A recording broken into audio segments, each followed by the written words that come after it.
من امروز آقای نووی تلاش کنم میتونم فیلم بعدیمو بسازم. بله. اما هیچ کسی امکان نداره به من زنگ بزنه و بگه شرایط مهیاست، تو چه فیلمی دوست داری بسازی. امکان نداره. همونطور که برای قدیمی ها سال هاست نشده در تاریخمون با چنگ و دندون. چرا؟ برای که به نظرم چراش خیلی مهمه. به نظرم ببین سینما بخش تکنیکیش در قصه گویی و در ساختار چی رو داره میگه؟ ماجرا داره تعریف میکنه. ماجرا اتفاقه، تق تو افتادن. چیزی که چاپلین رو چاپلین میکنه به قول خودشون اون کمدی بزن به کوب نیست که بری نردبون بیفته. بله. چاپلین درون مایش میشه چاپلین.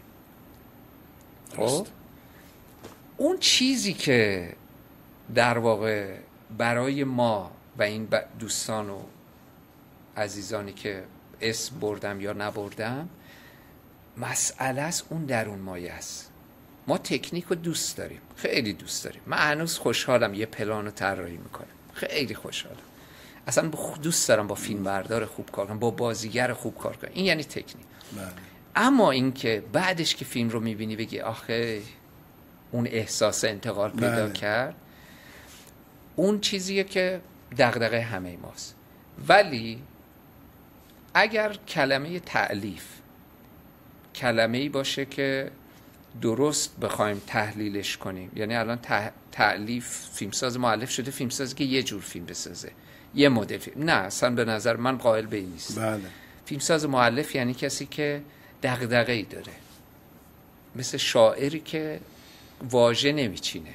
خدا رحمت کنه آقای بهمنی رو تازه از دست دادیم. خدا رحمتشون کنه. آقای بهمنی برای چی محمد علی بهمنیه؟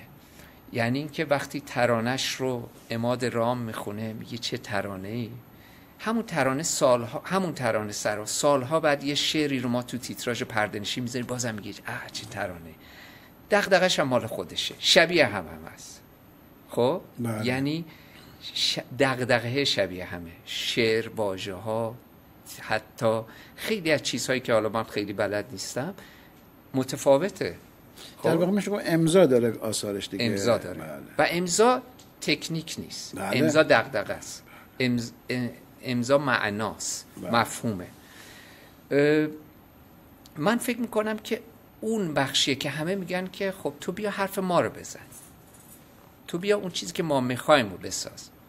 خب اگه اونجوری بود من در 45 سالگی 6 تا فیلم نداشتم، قطعاً شاید تعداد بیشتری فیلم ساخته بودم.